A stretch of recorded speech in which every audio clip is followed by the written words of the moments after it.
Shalom, shalom, frère et sœurs Yacha, c'est El Jenim. J'espère que vous allez bien et que le Créateur vous garde tous. Je parle de ceux qui lui appartient et que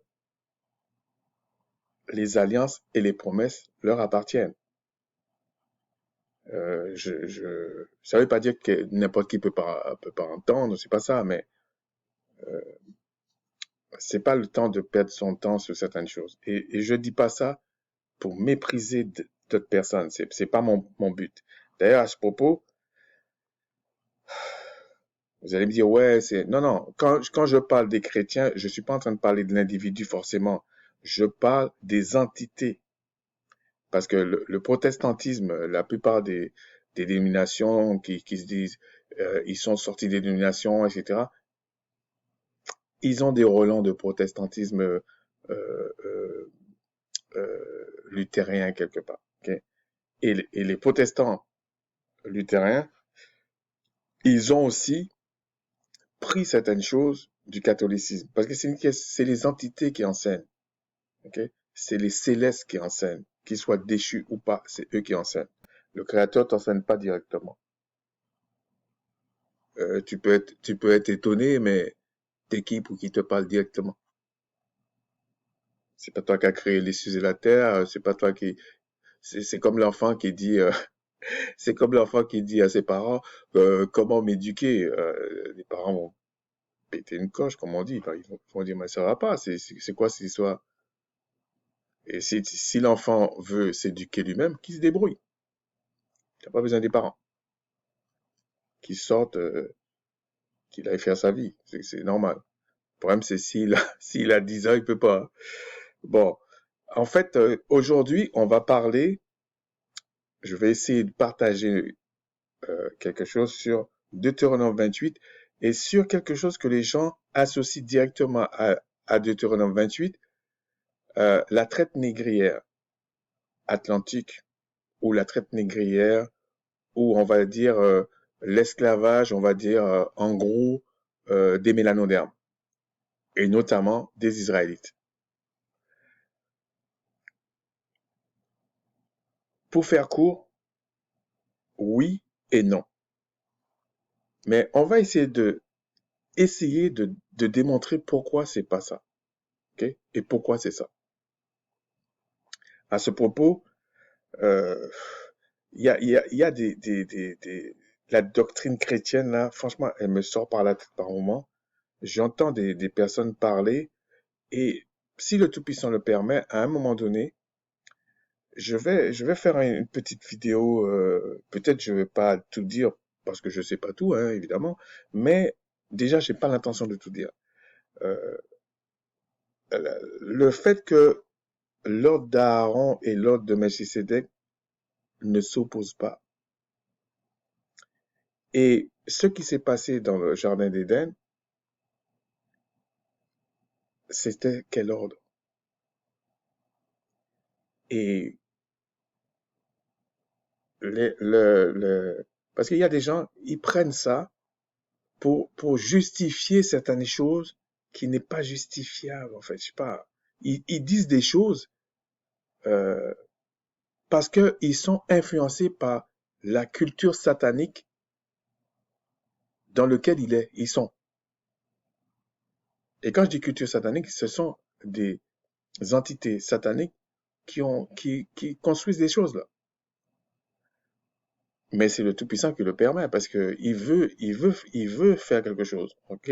On va pas rentrer dans les détails. Je pense que la plupart d'entre vous, vous comprenez ça. Et malheureusement, tu as des personnes qui arrivent, au lieu de dire c'est mon opinion, ils arrivent pour dire c'est la vérité. Et ça m'énerve. Parce que la personne peut dire je vois la chose comme ça, il y a pas de problème. Chacun vit selon sa foi.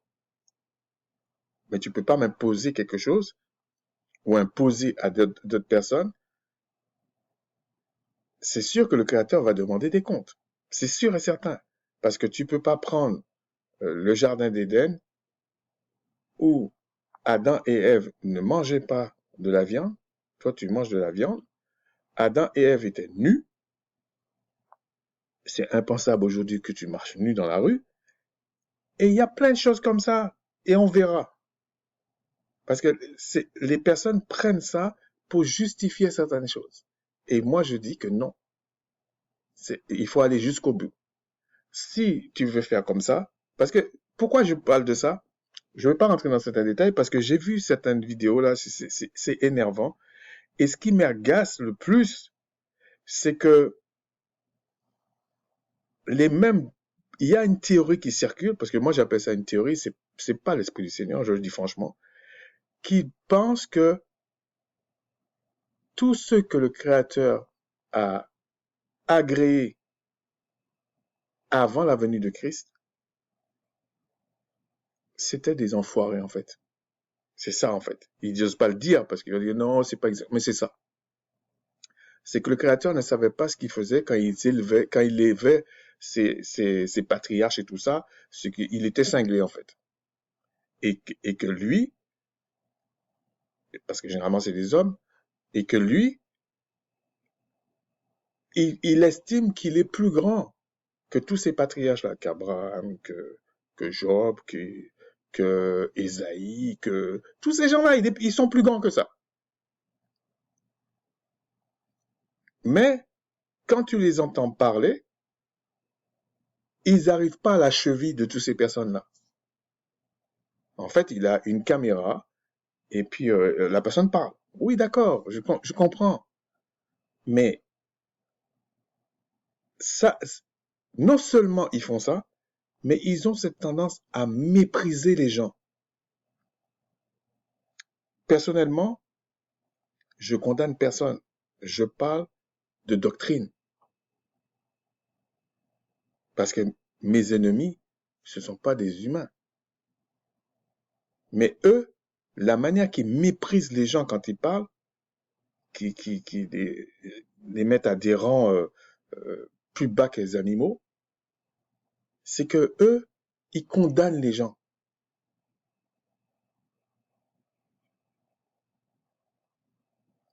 Il y en a certains qui font ça parce que ils savent même pas dans quelle situation ils sont. Ils savent même pas. Je vous dis, aujourd'hui là, si vous prenez déjà l'ordre d'Aaron, je parle même pas de choses qui est déjà accompli. Et même l'ordre de Melchisedec, il y a ces gens-là, ils allaient se poser des questions. Est-ce qu'ils ont croisé le Christ à un moment donné? C'est pour ça qu'il faut être modeste. Mais on en parlera à un moment donné si le Tout-Puissant le permet. C'est simplement pour vous montrer, ben, c'est bien présenté peut-être par moment, mais c'est carrément faux. Okay? Ou alors, il faut aller jusqu'au bout. Si tu me dis qu'il faut revenir au temps d'Adam et Ève, il faut revenir de A à Z. Premièrement, il faut que tu sois nu. Deuxièmement, il ne faut pas que tu manges de viande. Troisièmement, il ne faut pas que tu sois dans une maison. Quatrièmement, il y a pas mal de choses qu'il faut que tu fasses. Donc, je trouve ça très arrogant et très prétentieux et ça méprise les gens en même temps, juste pour justifier une culture que même le Créateur n'a jamais dit. Je vais vous prendre un dernier exemple, parce que je voulais pas faire sur ça, mais ça m'a agacé vraiment. Il y a beaucoup de personnes qui disent, oui, mais le Tout-Puissant a dit, là, ils savent, hein, oui, tu quitteras ton père et ta mère et tu t'attacheras à ta femme. Ça veut dire, si on va jusqu'au bout, Adam et Ève n'avaient pas de père et de mère charnels, en chair. Donc ça ne s'adresserait pas à eux. À leurs enfants, oui, mais pas à eux. Ensuite, Adam et Ève, quand vous les prenez comme ça, ils vont vous dire, on va dire, si vous prenez le texte exact, on n'a jamais dit à la femme, quitte ton père et ta mère pour t'attacher à ton mari. C'est pas ce qu'on lui a dit. On a parlé à l'homme. Donc, comment ça se fait que on mélange tout comme ça parce qu'on veut justifier une culture? Moi, je vous dis, il y a beaucoup de choses qui circulent, on va dire, dans les croyances, qui est simplement culturel, qui n'a rien à voir avec l'esprit du Créateur. C'est culturel. Et d'ailleurs, c'est ce qui avait énervé le Créateur quand ils avaient dit, on veut un roi comme les autres. Ça l'a mis en pétard. Mais bon, on va revenir à ce que je voulais partager. C'est, est-ce que Deutéronome 28 parle uniquement euh, de la traite négrière, qu'elle soit atlantique ou un autre, mais la traite négrière. Je parle euh, pour introduire les Israélites, en fait. Je ne vais pas trop m'attarder sur ça, mais il faut que je fasse une petite introduction quand même, parce que j'aime bien rester dans un contexte bien particulier pour comprendre, pour essayer de m'exprimer le mieux possible. Alors, Deutéronome 28, en fait, ne parle pas spécifiquement de la traite négrière, en fait. Mais ça parle plutôt des conséquences euh, dues à une désobéissance. Parce qu'il y avait la loi qui avait été euh, donnée à Macha pour le dire au peuple. Et il ne faut pas oublier que Deutéronome 28 est, est dite, enfin, est expliqué sous l'ordre d'Aaron. Ça a son importance. Et en fait, ce qu'on peut dire, c'est que le chapitre 28, déjà, le chapitre 28 n'est pas les commandements, en fait. Proprement dit, c'est pas les commandements. Dans, dans, dans ce que les gens disent, ouais, c'est les commandements, il y a les commandements, il y a les ordonnances, il y a des préceptes, euh, il y a des proverbes, il y a pas mal de choses.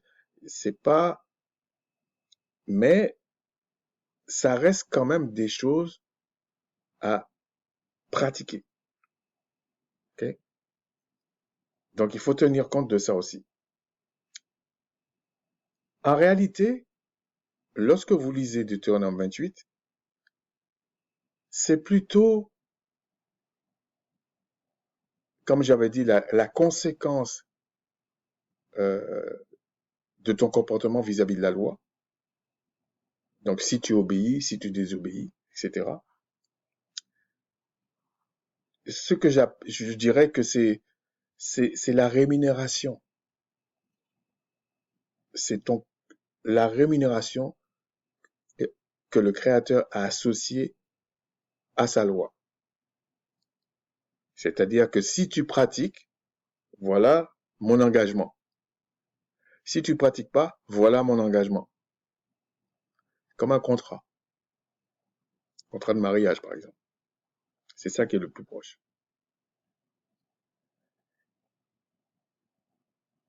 Il faut aussi comprendre que, comme j'avais dit, l'ordre de Melchisédek n'annule pas l'ordre d'Aaron.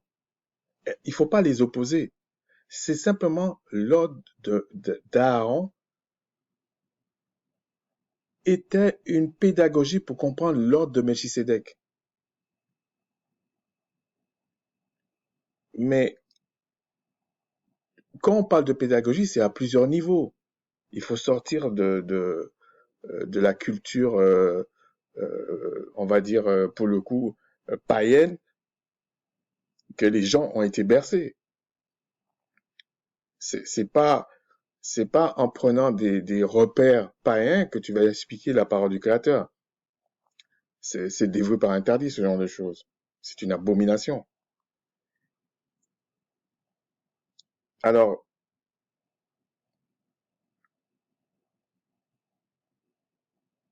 certains diront que, au lieu de dire rémunération, c'est le jugement du Créateur associé aux pratiques des Israélites, dans le contexte de l'ordre d'Aaron.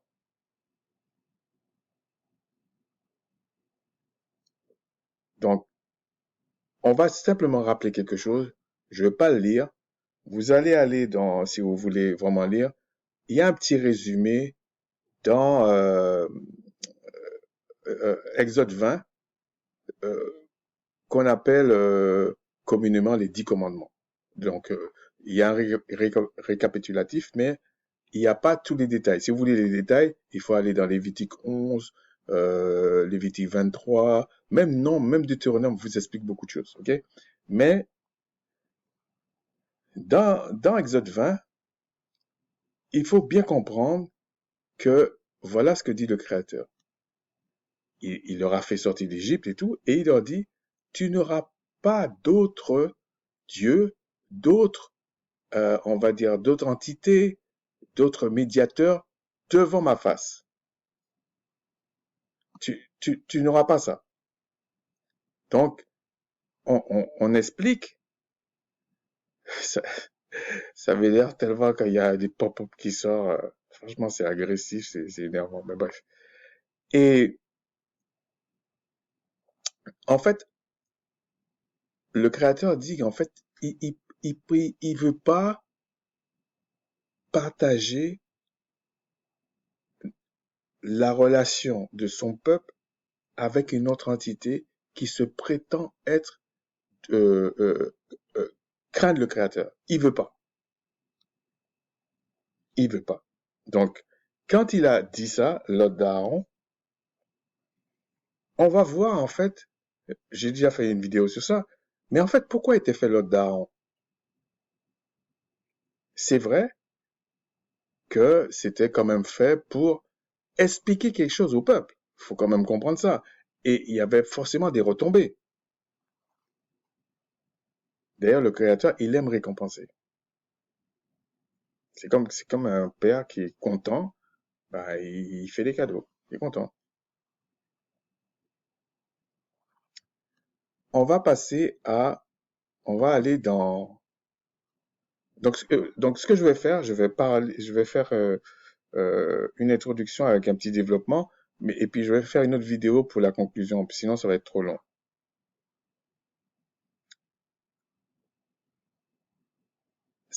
On va passer dans Deutéronome 28, ok? Dans Deutéronome 28, il y a toute une liste, mais ce qu'il faut comprendre, c'est que euh, je ne vais pas tout lire, mais on va prendre certains points. Dans Deutéronome 28:1, voilà ce qu'il est dit. Si tu obéis à la voix du Tout-Puissant, ton Créateur, en observant et en mettant en pratique tous ces commandements que je te prescris aujourd'hui, donc il fait référence à ce qu'il a révélé à Macha et que Macha devait dire au peuple, le Tout-Puissant, ton Seigneur, te donnera la supériorité sur toutes les nations de la terre. Et puis, il dit, voilà toutes les bénédictions ou toutes les récompenses. Et puis, il les liste tous. Et au verset 15, il dit, mais si tu n'obéis point à la voix du Tout-Puissant, et là, il explique, voici toutes les malédictions qui viendront sur toi et qui seront ton partage. Et sachant que la parole du Créateur ne revient jamais à lui sans faire l'effet qu'il a dit. C'est ça sa souveraineté.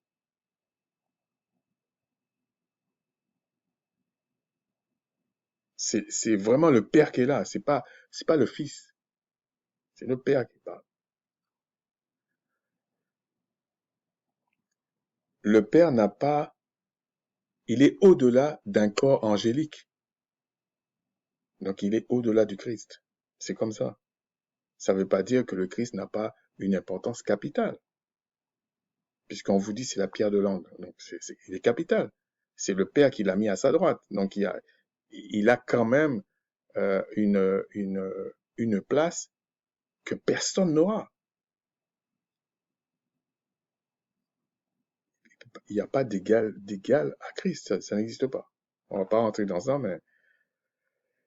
Et maintenant, on va aller dans, sachant que, donc, ce que je disais, c'est que le fait que je lis ces deux versets, c'est simplement pour vous faire comprendre qu'en réalité, euh, il y a des bénédictions et des malédictions ou des récompenses et des punitions ou des sentences. Donc, certains peuvent dire c'est le jugement du Créateur par rapport à ceux qu'il a révélé la loi selon l'ordre d'Aaron. Pour être précis, c'est ça.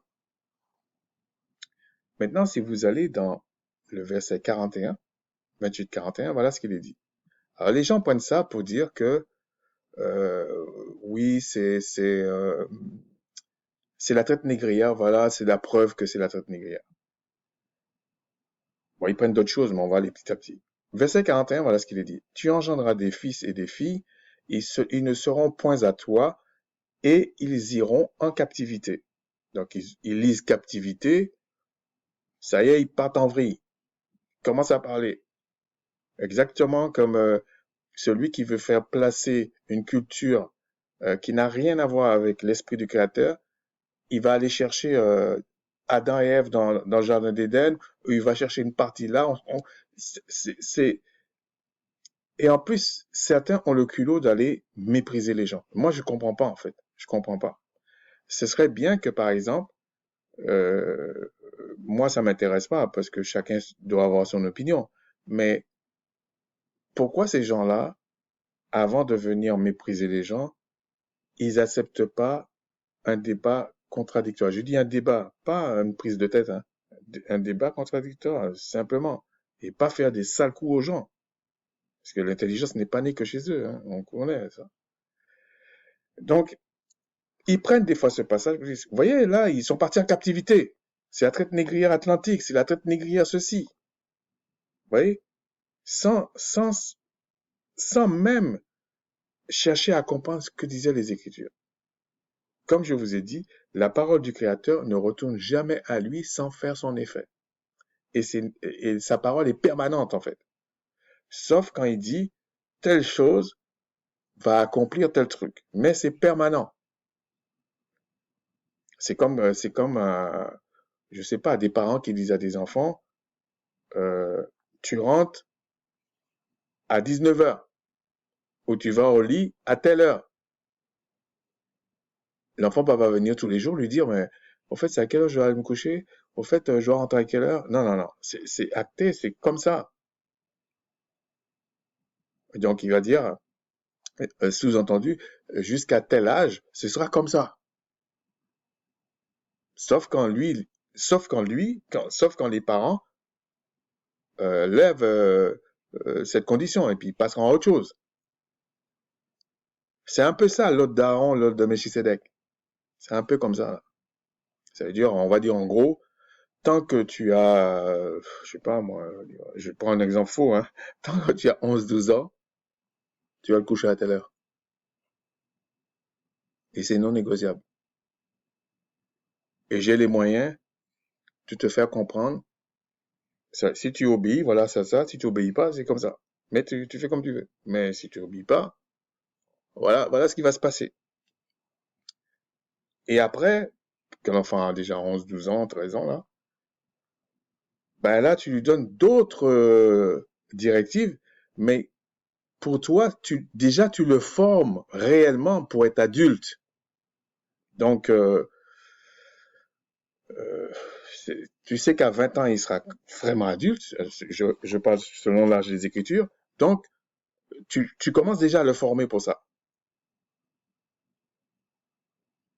Mais tu vas pas aller lui dire, euh, je sais pas, je prends un exemple faux, à 19 heures, tu vas te coucher. Il a 13, 14, 15 ans. Non, peut-être tu vas lui demander d'autres choses que tu lui avais déjà plus ou moins expliqué quand il était plus jeune. C'est-à-dire, par exemple, on va prendre en gros l'apprentissage à l'obéissance. Parce que c'est ça que le Créateur veut. C'est que celui qui lui appartient obéit. Mais il est prêt à expliquer pourquoi tu dois obéir.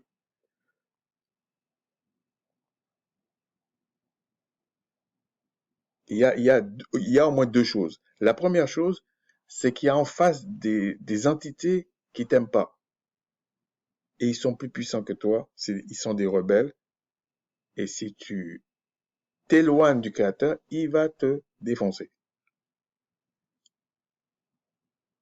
Et si toi, tu restes dans les voies du Créateur, tu dois aussi obéir parce que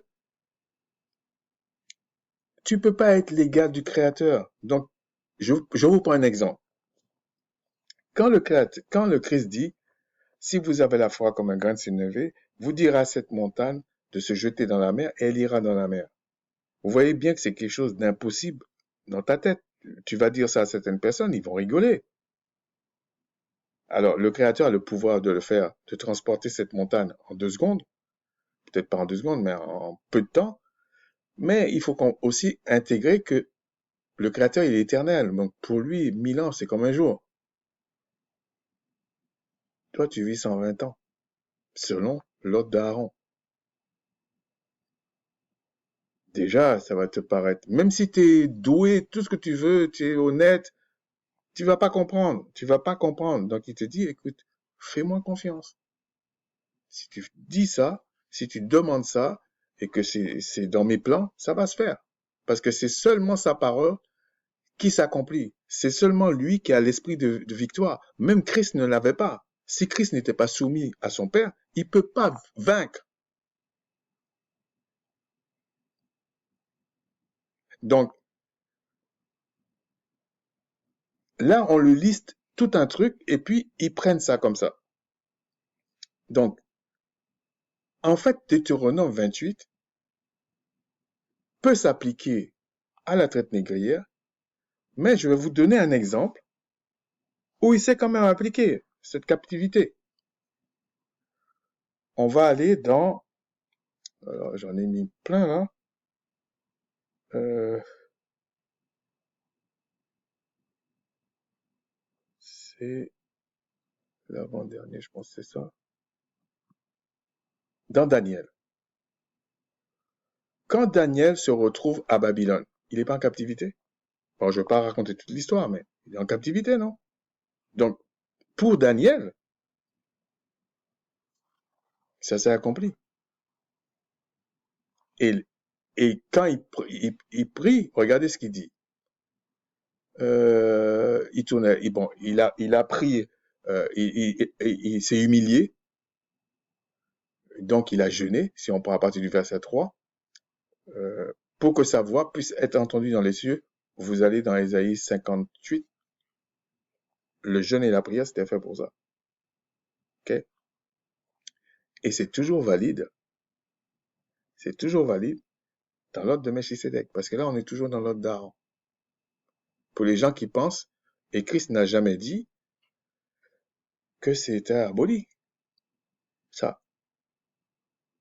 Christ n'a pas dit, moi, je suis venu accomplir ça. Le jeûne et la prière. Non. Non, Christ n'a pas accompli ça. Et c'est toujours là.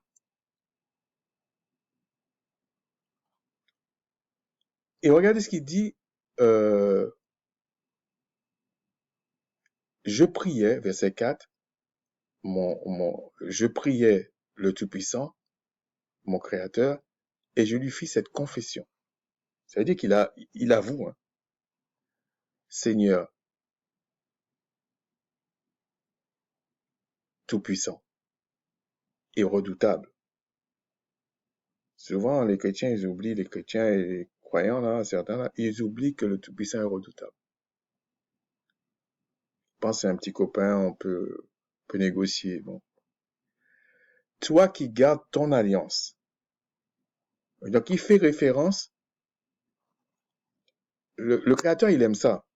Quand tu fais référence à ce qu'il a dit, il sait que tu as entendu et tu as écouté et tu as compris. C'est ce que Christ disait. Si tu n'écoutes, si tu reçois la semence,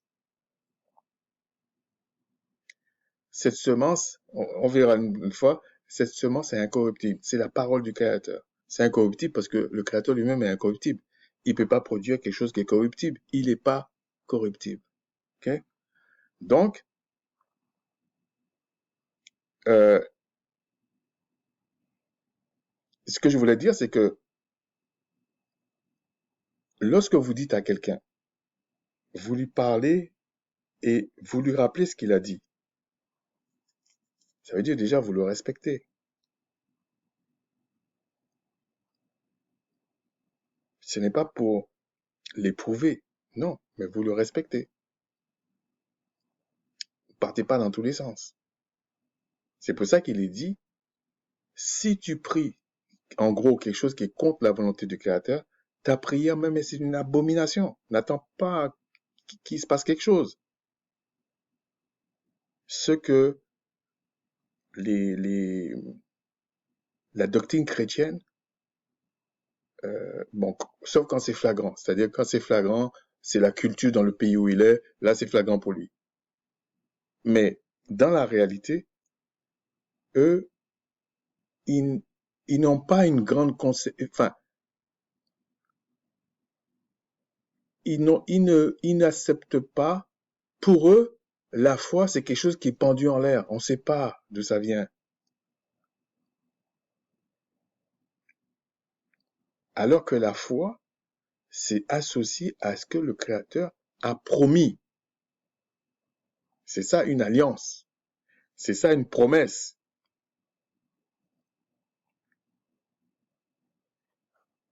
Et regardez ce qu'il dit. Toi qui gardes ton alliance et fais miséricorde à ceux qui t'aiment. Donc il fait référence à ceux qui t'aiment, c'est ceux qui obéissent à tes lois et qui observent tes commandements. Donc, il n'est pas en train de se moquer du Créateur, non. Il est vraiment en train de s'humilier. Et il n'a pas cherché d'excuses. Regardez ce qu'il dit. Nous avons péché. Nous avons commis l'iniquité. On ne va pas rentrer dans toute la connaissance du mot iniquité. Mais lorsque tu commets l'iniquité, ça veut dire que tu connais la loi, tu sais ce qu'il faut faire, mais tu ne le fais pas. Ça marche pas ça. Nous avons été méchants et rebelles. Donc, il fait un diagnostic. Il y a beaucoup de personnes, quand ils vont prier, ils ne font pas un bilan.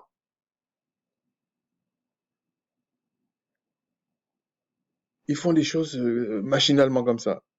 C'est insensé. Quand tu te présentes devant le Créateur, que tu l'invoques, ou que tu invoques le Christ, parce que ils sont vivants. C'est les morts qu'on n'invoque pas. Même s'ils sont endormis, on ne les invoque pas. Quand vous priez, il faut déjà, par reconnaissance, par crainte du Créateur, vous faites un bilan. À tous les Shabbats, même quand ils allaient, je parle de l'Odaran, ils allaient au Shabbat, ils allaient faire des sacrifices, des choses comme ça, il fallait qu'ils sachent pourquoi ils font ça. Hein. Si c'est pour faire des sacrifices et puis recommencer deux secondes après, pour aller au Shabbat et s'en foutre après, euh, il n'y avait aucune bénédiction en fait. Et quand vous entendez certains chrétiens, non, le Seigneur comprend, il comprend rien du tout. Non, non, non. Il a déjà tout expliqué. Et c'est pour ça qu'il va être très dur avec ceux qui expliquent des choses et, et qui, on sent qu'ils ont même pas la crainte du Créateur. Ils ont la sentimentalité, mais c'est pas ça la crainte. C'est pas ça la crainte. D'ailleurs, généralement, ils ont plus la crainte du système mis dans le monde que du Seigneur, de toute façon. Regardez, nous n'avons pas écouté tes serviteurs, les prophètes, qui ont parlé en ton nom à nos rois, à nos chefs, à nos pères et à tout le peuple du pays. En fait, il reconnaît qu'il a mal agi. Pourquoi? Parce qu'il est en captivité, il est conscient qu'il est en captivité à Babylone.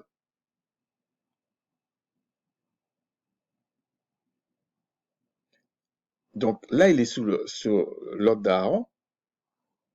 Pourtant, ce que le Créateur avait promis, il a dit, si vous avez désobéi, voilà ce qui va vous arriver. Ça s'est accompli là. Donc Deutéronome 28 n'est pas spécifiquement pour la traite négrière.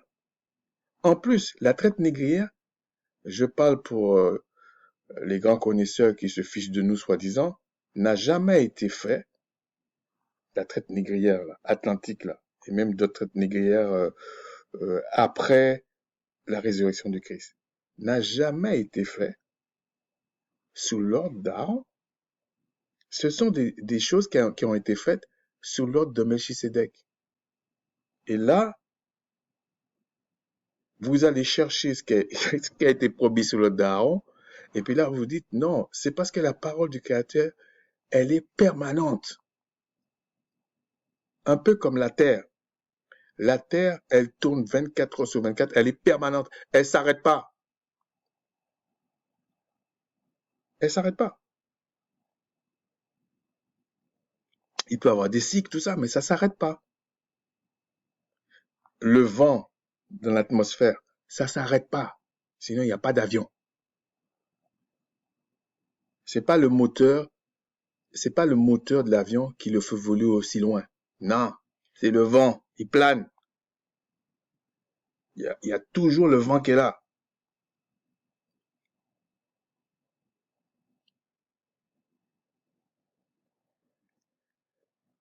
Donc ici, pourquoi j'ai pris cet exemple, c'est simplement pour vous faire comprendre, le même Deutéronome 28 a été accompli pour Daniel.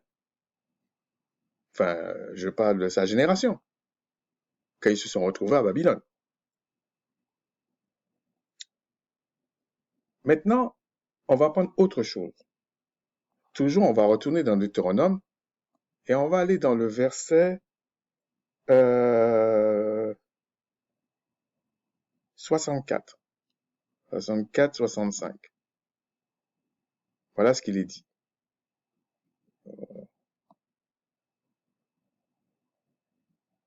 64, 65. Le Tout-Puissant te dispersera, toujours dans les malédictions, dans les punitions, parmi tous les peuples. Te dispersera parmi tous les peuples. Okay? D'une extrémité de la terre à l'autre, et là tu serviras d'autres entités, d'autres dieux, qui n'ont que n'ont connu ni toi, ni tes pères, du bois et de la pierre. Parmi ces nations, tu ne seras pas tranquille, et tu n'auras pas un lieu de repos pour la plante de tes pieds. Le Tout-Puissant rendra ton cœur agité, tes yeux languissants, ton âme souffrante. Je vous assure, comme il y a une confusion dans le monde, on peut l'attribuer aux mélanodermes, mais en particulier aux Israélites. Ils ont de l'hypertension, ils ont des trucs, c'est effrayant. Les femmes mélanodermes et les sœurs israélites, même s'ils s'ignorent qu'ils sont israélites, elles sont effrayées.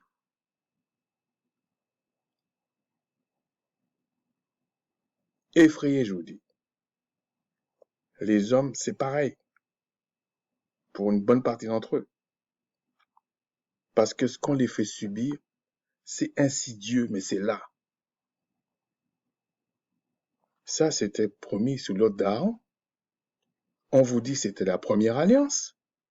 On vous dit qu'il y a une seconde alliance. Et vous dites non, on est sous la nouvelle alliance. Pourquoi ça, vous subissez ça encore aujourd'hui? Je parle des Israélites qui sont chrétiens. Donc l'ordre d'Aaron, il y a des choses, parce que Christ n'a pas dit ça. Il a simplement dit, Christ a dit, vous allez souffrir à cause de mon nom. Mais Christ a dit lui-même, je ne suis pas venu abolir la loi ni les prophètes. C'est pour ça qu'il a répété. Mais c'est l'autre d'Aaron. On va aller dans le 68. Et le Tout-Puissant te ramènera sur des navires en Égypte, et tu feras ce chemin dont je t'avais dit. Tu ne le iras plus. Là, vous vous offrirez en vente à vos ennemis comme des esclaves, enfin comme esclaves, comme serviteurs, parce que le mot esclave n'existe pas. Ça, c'est après, longtemps après. Et comme servante, vous voyez, je vous ai déjà dit ça. Pourquoi il dit comme esclave et servante? C'est parce que esclave, tu peux pas le mettre au féminin. Donc, ils ont dit, ah, on peut pas mettre comme serviteur et servante. C'est ça qu'ils auraient dû mettre. Ils ont mis comme esclave et servante. Pour les gens qui pensent qu'il faut pas étudier les choses. Regardez. Et il y aura personne pour vous acheter. Ça se fait là. Ça se fait là. Mais le Christ n'a jamais dit cette parole. Pourquoi ça s'accomplit? Parce qu'il a dit, je suis pas venu abolir les prophètes. Ce qu'ils ont dit. Donc vous voyez que l'ordre de Melchisédek n'annule pas l'ordre d'Aaron. Ça, c'est dans vos têtes, dans la tête de certaines personnes qui sont tellement arrogants qu'ils méprisent les autres. Au lieu d'expliquer aux gens. Expliquer. Quand tu expliques, t'as pas besoin de mépriser quelqu'un. Pas besoin de ça. Donc ici, là aussi, ça s'accomplit. Et Christ n'a pas dit ça. Comme ça. Pourquoi les mêmes chrétiens, possédés par l'esprit? Parce que, en fait, ce sont les autres qui ont appelé ceux qui appartenaient, ceux qui suivaient Christ, chrétiens. C'est pas eux qui se sont appelés chrétiens. Parce que si on prend chrétien comme petit Christ, il faut aussi marcher sur l'eau. Il faut aussi faire le miracle des pains. Il faut aussi faire tout ça.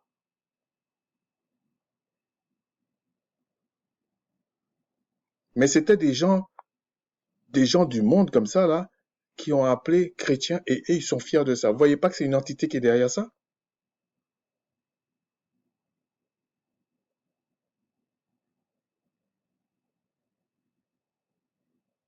Celui qui craint le Créateur a pour Seigneur le Christ.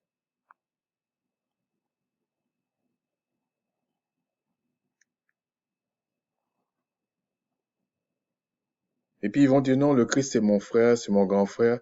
Ouais, mais qu'est-ce que ça vient faire chrétien là-dedans? Non, c'est une doctrine qu'un ange déchu est venu dire. Et comme il séduit là, ah, il a dit qu'il y a Christ dedans, donc c'est bon. Christ, ça veut dire oint, point barre. Maintenant, on va aller dans Deutéronome 27. J'espère que j'avais déjà préparé, ouais. Voilà ce qu'il est dit. À partir du verset, le verset 26. Maudit soit celui qui n'accomplit point les paroles de cette loi.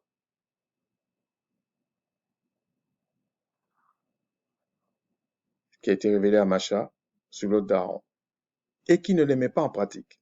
Et tout le peuple dira Amen. Ce n'est pas une question.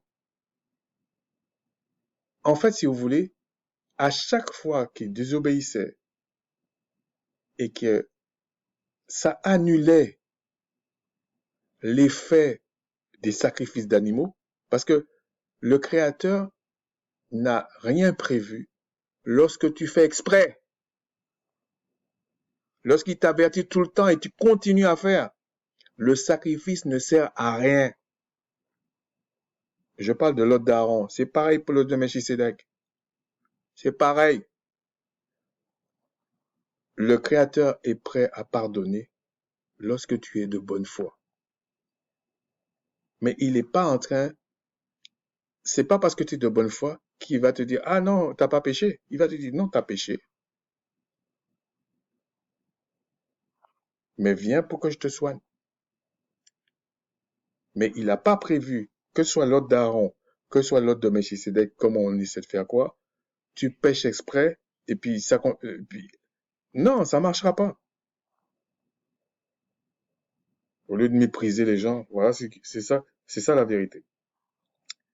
On va finir avec, euh, au niveau de Matthieu 11. Attends, est-ce que je l'ai là?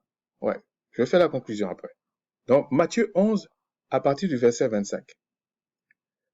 En ce temps-là, Yacha prit la parole. Donc, le Christ prit la parole. Loin du Tout-Puissant, prit la parole. C'est pas un loin, loin. Parce que eux-mêmes savaient qu'il y avait un qui devait venir, qui était spécial. Eux-mêmes savaient. Et dit, ils n'ont pas eu besoin des Romains pour leur expliquer ça. Parce que c'est ce que vous faites. C'est ce que font les chrétiens, tout ça, là. Vous êtes dans la culture romaine. Donc, avec l'ange déchu des Romains. Je te loue, Père, Seigneur du ciel et de la terre, de ce que tu as caché ces choses aux sages et aux intelligents. Aux sages et aux intelligents de ce monde. C'est pas, il n'a pas caché ça aux sages et aux intelligents, euh, au moins par le Créateur. Non, non. Puisque c'est à eux qu'il révèle les choses. Et il ne fait rien sans leur dire. Et de ce que tu les as révélés aux enfants. Quand il parle de ça, là, aux enfants, c'est à ceux qui sont honnêtes avec eux-mêmes. Quand tu sais pas, dis tu sais pas. Quand c'est une opinion que tu as, dis tu as une opinion. Ou tu as compris comme ça. Ou ça te paraît plus logique comme ça. Vous savez, il y a des gens qui ont un esprit de manipulation. Et vous voyez ça beaucoup chez ceux qui sont en train de prêcher sur Internet ou pas d'ailleurs. Internet a dévoilé la chose. Ils commencent par te culpabiliser, te mentir, faire toutes sortes de trucs. Au lieu de te démontrer, de prendre 2 ou 3 versets, expliquer, voilà comment ça se passe et tout. Si tu fais ça, ils vont dire non, t'es intellectuel. Mais pourquoi le Seigneur nous a donné une cervelle si ça sert à rien? Et ces mêmes menteurs-là, il faut dire les choses comme elles sont. L'esprit de mensonge qui est là-bas. La même Bible qui, qui dit, dans la Bible, on dit c'est une nouvelle alliance. Ok. Ok, on va prendre cette version-là. On leur dit que le sport ne sert à rien. Pourquoi ils vont faire du sport pour entretenir leur corps? Ce sont des hypocrites, des menteurs qui sont là. Et quand un frère ou une sœur qui est un va poser la question, ils vont lui sauter dessus. C'est pour ça que le Créateur dit, ne donne pas des choses saintes aux chiens et aux pourceaux. Faut pas faire ça. Pour ça, je dis souvent, humblement, je ne parle pas à tout le monde, ça m'intéresse pas. Ça m'intéresse pas, c'est comme ça. On va continuer et puis on va finir là-dessus. Oui, Père, je te loue de ce que tu l'as voulu ainsi. Et là, il dit, toute chose m'a été donnée par mon Père. Toute chose m'a été donnée par mon Père. Toute chose m'a été donnée par mon Père. Il y en a qui continuent à dire, oui, mais il est le Père. C'est quoi ces balivernes? Et personne ne connaît le Fils, si ce n'est le Père. Personne non plus ne connaît le Père, si ce n'est le Fils, et celui que le et celui à qui le Fils veut le révéler. Donc ça explique il vous dit que tu peux pas connaître le Père directement. Elle n'existe pas sur le de Melchisedec. De toute façon, ça n'a jamais existé. Dans le jardin d'Éden, c'était une entité qui craignait le Créateur qui venait parler à Adam et Ève. Sur le patriarche, c'est ce qu'on appelle les anges là. C'était des entités saintes. Et nous, on nous a envoyé le Christ. Et le Christ, quand vous prenez ce qu'il a dit à Jean dans l'Apocalypse, il envoie ses serviteurs, des anges, des entités, pour leur dire des choses que le Père lui-même lui a dit.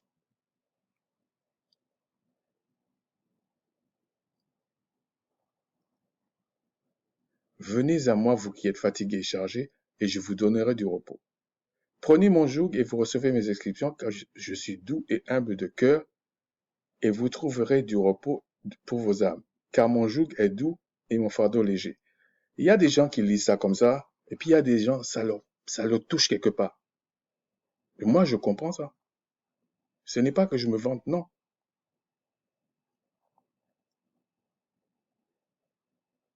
Des fois, je raconte des choses comme ça, mais c'est vrai. J'avais un poids sur moi. C'est quand le souverain sacrificateur est venu dans ma vie, là. C'est physiquement, le poids est sorti de moi. Donc, je suis pas en train de raconter des balivernes aux gens. J'ai pas le temps pour ça, moi. J'ai pas le temps.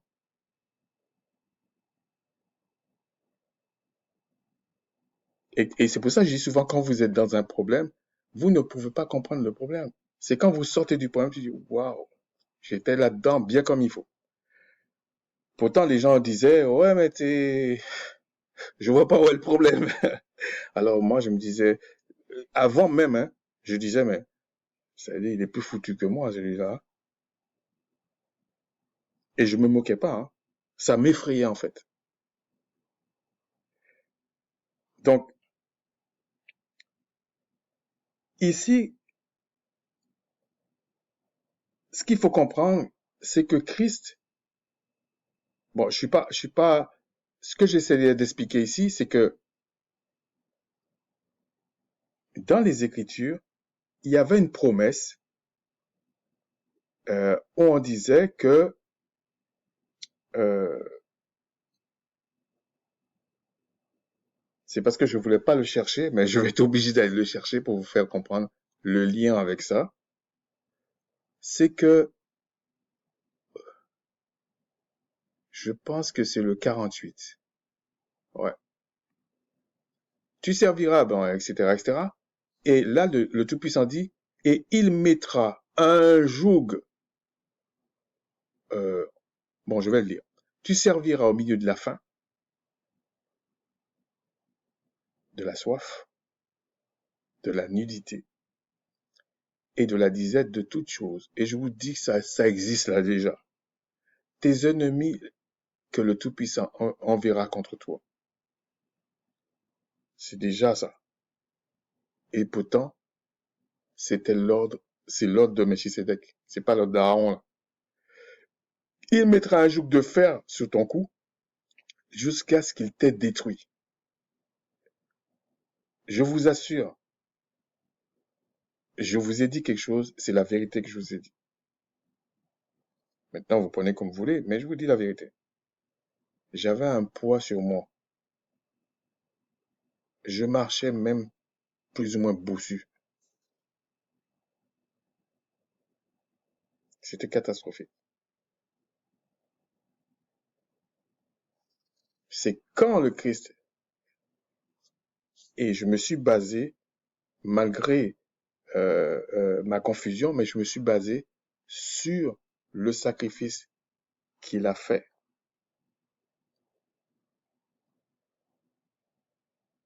J'ai prié le Père, le Créateur, j'ai demandé au Christ. J'ai pas fait 15 millions de trucs, j'ai pas récité des prières. Non, non, non, non. Quand t'es au fond là, tous les, tous les bêtises là, tu mets ça de côté. T'as pas besoin de ça.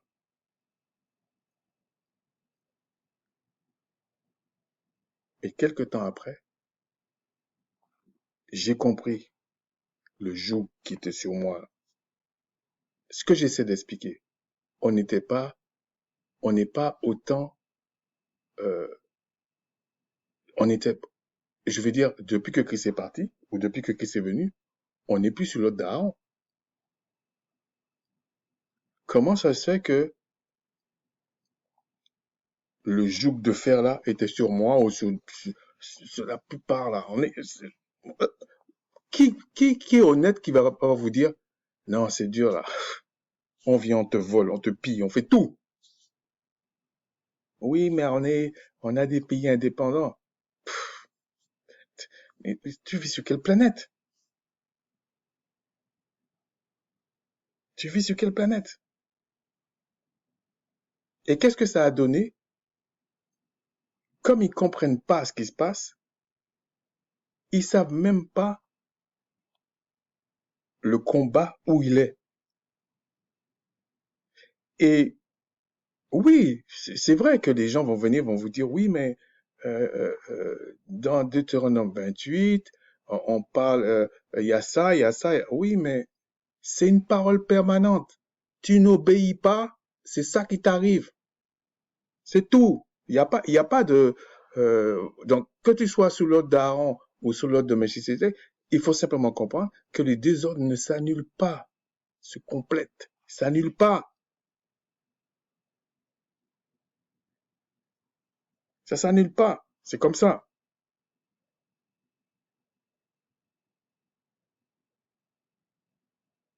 Je vais vous montrer quelque chose, la différence entre les deux ordres, et puis je m'arrête là. C'était pas prévu, mais je vais le faire. Ça va faire une petite, comment dire, une liaison pour la prochaine fois. Sinon, je suis obligé de le chercher. Ouais, c'était vraiment pas prévu.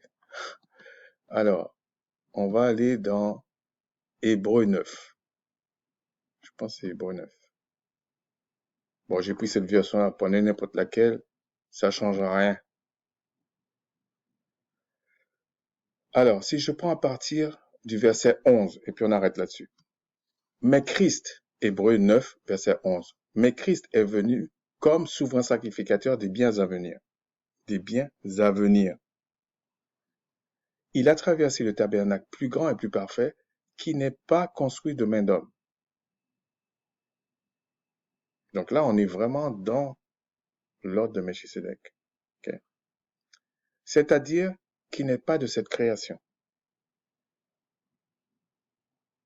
Il est entré une fois pour toutes, donc une seule fois, alors que les autres entraient tous les ans, dans le lieu très saint, non avec le sang des boucs et des veaux, mais avec son propre sang, ayant obtenu une rédemption éternelle. Alors que sous l'ordre d'Aaron, il n'y a pas de rédemption éternelle. Mais on vous parle que des sacrifices. On vous parle pas des autres aspects de la loi, ni des fêtes et tout ça. Mais je vais revenir hein, sur quand il dit on ne doit pas vous juger sous les fêtes, enfin sous les jours, etc., etc. Dans quel sens qu'il parle? Car si le sang du taureau et des boucs et la cendre d'une vache répandu sur, sur ceux qui sont souillés sanctifie et procure la pureté de la chair. La pureté de la chair. C'est quand même clair ce qu'il dit. La pureté de la chair. Combien,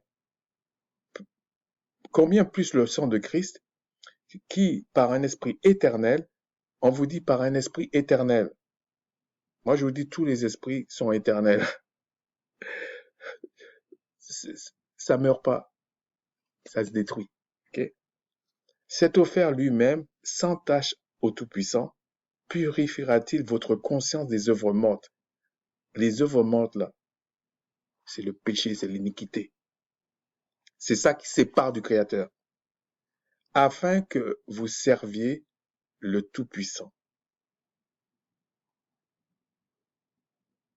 Et quand on vous dit, il a préparé des œuvres euh, dignes de la repentance, des œuvres, il a préparé ça pour vous.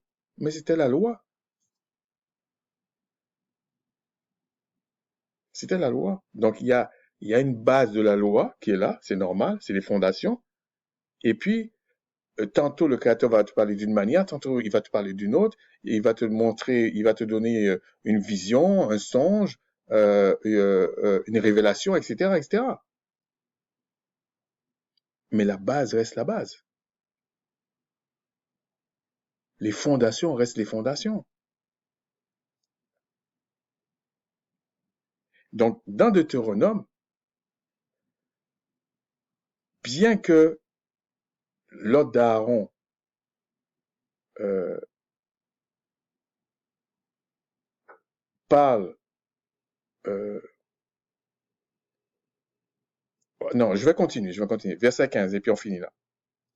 Et c'est pour cela que le médiateur d'une nouvelle alliance, donc il vous dit nouvelle alliance, Melchizedek, afin que la mort étant intervenue pour le rachat des transgressions commises sous la première alliance. Donc déjà, l'histoire des chrétiens de dire que c'est universel, etc., ça ne tient pas la route. On vous dit, c'est ce qui a été commis sur la première alliance, celle qui était selon l'ordre d'Aaron. C'est là que ça s'est passé. Donc, quand vous parlez de la nouvelle alliance, c'est pour réparer la première alliance. Et c'était simplement les sacrifices d'animaux. Tout le reste reste. Tout le reste. C'est qu'il y a des choses qu'on ne peut pas faire, quoi. Il y a des choses qui sont, euh, on n'est pas dans les conditions. Déjà, on ne peut pas parler du temple en tant que création d'homme, puisque c'est le temple qui va venir, qui est la création qui n'est pas faite de main d'homme. Donc déjà, il y a une différence. Mais la plupart des choses resteront. Même à l'heure actuelle, la plupart des choses restent. Et il vous dit, ceux qui ont été appelés reçoivent l'héritage éternel qui leur a été promis. Qui leur a été promis. Depuis Abraham. Je dirais même, depuis Adam et Ève, quand il dit, la postérité de la femme écrasera la tête du serpent. C'était déjà annoncé. Mais c'est pas que les lois révélées à Macha sous l'ordre d'Aaron ne sont pas bonnes. C'est pour la pureté de la chair. Ça concerne la chair. Donc, il y a des choses que vous pouvez même pas prendre parce que vous n'avez pas tous les détails de ce que le Créateur avait dit à Adam et Ève dans le jardin d'Éden. Vous n'avez pas le détail. Le détail, vous l'avez sous l'ordre d'Aaron. C'est là qu'il faut aller voir. C'est pour ça qu'on dit que c'est une pédagogie. C'est pour vous apprendre à marcher. Mais c'était pour la pureté de la chair. Donc, pour la pureté de votre âme, c'est le sang de Christ. C'est le sacrifice de Christ. C'est la Pâque, c'est le Christ qui est notre Pâque. C'est pas cette Pâque là qu'on entend parler là. C'est tellement confus. Ils mélangent le chocolat. Oh, je sais pas ce que ça vient faire là-dedans. Ils mettent Pâques avec S, Pâques sans S. Et vous continuez à les prendre comme des références pour venir insulter des frères et des sœurs vraiment qui craignent, qui sont des Israélites et que le Créateur cherche. Ce n'est pas bien. Ce n'est pas bien de faire ça. C'est même une abomination de faire ça. Il faut mieux dire mon opinion, etc., etc. Bon, c'est comme ça, c'est pas grave. Donc, pour finir, ce que je voulais dire, c'est que Deutéronome, il y a des aspects de Deutéronome qui s'accomplissent toujours, alors qu'on est sous l'ordre d'Aaron. Pour les gens qui pensent que non, les anciens, ils péchaient tellement qu'ils ont magouillé les trucs. Parce que c'est ce qu'ils disent, les chrétiens, qui sont en train de suivre un esprit que le Créateur n'a même pas envoyé. C'est même pas le Christ qui a envoyé cet ange-là qui leur parle. C'est pas parce qu'on parle du Christ que c'est la vérité. C'est pas comme ça.